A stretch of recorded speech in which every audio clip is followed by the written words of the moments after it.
Kampung Sidomulyo terletak di Kelurahan Bener, Kecamatan Tegalrejo, Kota Yogyakarta, Daerah Istimewa Yogyakarta.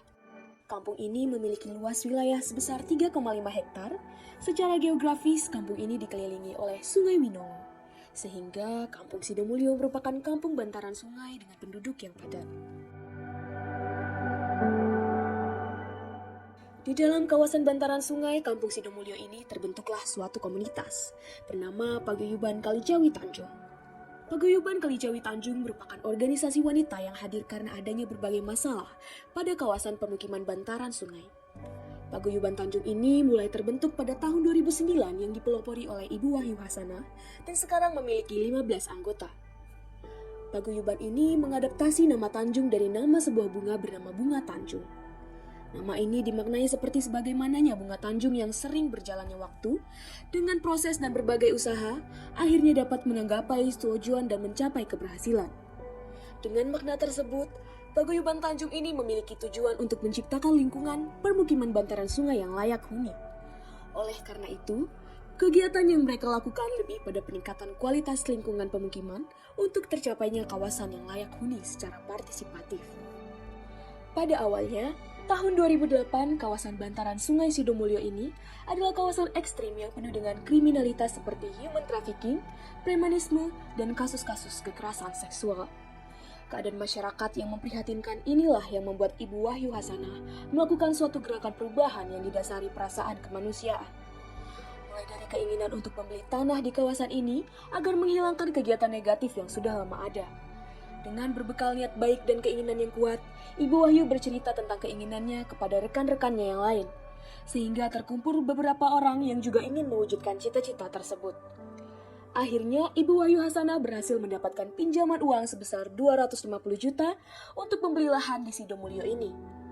Lahan ini awalnya dibangun hanya gubuk, hingga suatu saat Ibu Wahyu bertemu dengan Ibu Ainun, dan akhirnya komunitas di Sidomulyo ini bergabung dengan Paguyuban Kalijawi, sehingga komunitas Tanjung dapat melakukan perencanaan pemukiman.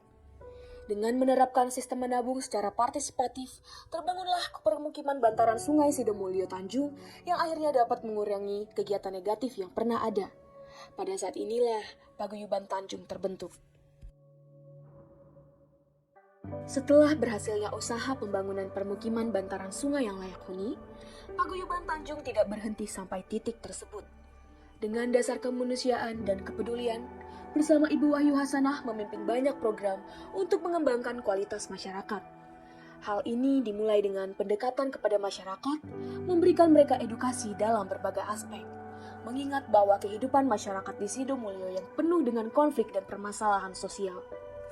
Dengan berjalannya Paguyuban Tanjung ini, banyak masyarakat yang terbuka pemikiran dan wawasannya, sehingga mereka dapat meningkatkan taraf hidup. Berbagai permasalahan sosial yang ada berkurang, hubungan antar masyarakat semakin membaik, sehingga Kampung Sidomulyo ini memiliki sumber daya masyarakat yang semakin berkembang. Paguyuban Tanjung ini memegang peran yang sangat penting sebagai penggerak masyarakat. Dengan menggerakkan masyarakat, mereka dapat semakin berkembang. Berkembangnya masyarakat inilah yang akan meningkatkan pembangunan Kampung Sidomulyo. Dengan adanya Paguyuban Tanjung ini, dapat terlaksana berbagai program yang dapat membangun lingkungan permukiman Sidomulyo menjadi pemukiman yang aman dan nyaman. Kampung Sidomulyo menjadi kampung dengan penataan permukiman yang rapi, resilient, dan memiliki masyarakat yang terstruktur dengan baik. Ada pula program-program yang digalakkan oleh komunitas Tanjung. Yang pertama, program pembangunan kampung. Diawali dengan pembelian tanah yang dilakukan pada tahun 2012 dengan sumber dana berasal dari pinjaman di bank sebesar 250 juta untuk 13 patok tanah yang akhirnya dapat diangsur selama 3 tahun. Setelah bergabung dengan komunitas Kalijawi, dari tanah yang dibeli tersebut, akhirnya dapat dibangun rumah dengan bantuan arsitek komunitas dengan dana pinjaman sebesar 3 juta. Pada tahun 2018, diajukanlah bantuan layak huni. Pembangunan ini dilakukan dengan memperhatikan berbagai aspek, seperti pembuatan jalur evakuasi, gorong-gorong, dan sanitasi air. Yang kedua adalah program Gemati, atau Gerakan Edukasi melalui 3 intervensi. Adalah program yang mendorong masyarakat untuk saling mencintai. Program ini didorong oleh adanya kriminalisme dan premanisme yang cukup pasif di kampung ini, yang akhirnya menyebabkan pola asuh pada anak yang tidak tepat.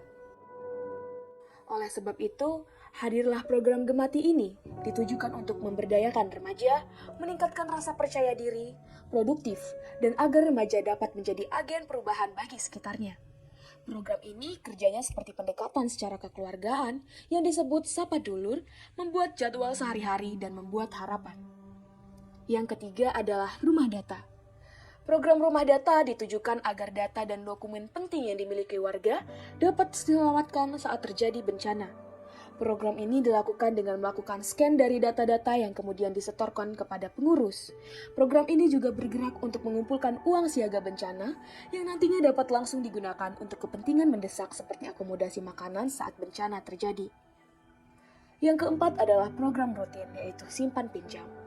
Program Simpan Pinjam dilakukan setiap tanggal 10 di Paguyuban Tanjung dan setiap tanggal 8 di Paguyuban Kalijawi.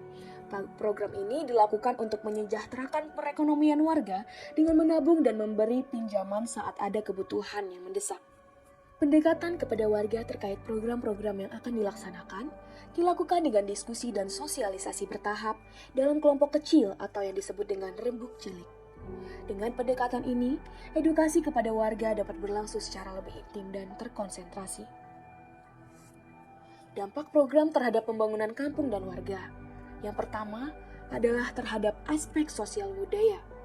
Sebelum terbentuknya komunitas beserta program-programnya, banyak kasus kriminal terjadi di kampung ini. Dengan adanya program-program yang diinisiasi oleh komunitas ini, mulai tumbuh kesadaran dari masing-masing individu akan pentingnya keamanan dan kenyamanan bermukim. Hubungan antar warga pun semakin membaik, dan pendidikan bagi anak mulai diperhatikan. Dampak yang kedua terhadap aspek ekonomi. Ekonomi warga semakin meningkat karena warga tidak perlu mengeluarkan biaya lebih untuk menyewa kontrakan. Selain itu, dengan adanya kesadaran terhadap pendidikan, membuat kehidupan warga ke depannya menjadi lebih sejahtera. Hal yang dapat dipelajari dari komunitas Tanjung adalah perlunya keberanian, kepercayaan dari orang lain, dan terus berusaha. Ibu Wahyu sangat dermawan dan bekerja keras. Beliau tidak mementingkan dirinya sendiri, melainkan mementingkan kehidupan dan pola pikir masyarakat di lingkungannya juga. Kreativitas yang dilakukan Ibu Wahyu patut dicontoh dan diimplementasikan bagi mahasiswa yang memang mendalami suatu komunitas dalam masyarakat. Pengembangan masyarakat yang dilakukan Ibu Wahyu sangat rapi dan terstruktur, sehingga saat ini apa yang beliau perjuangkan dapat terwujud satu persatu.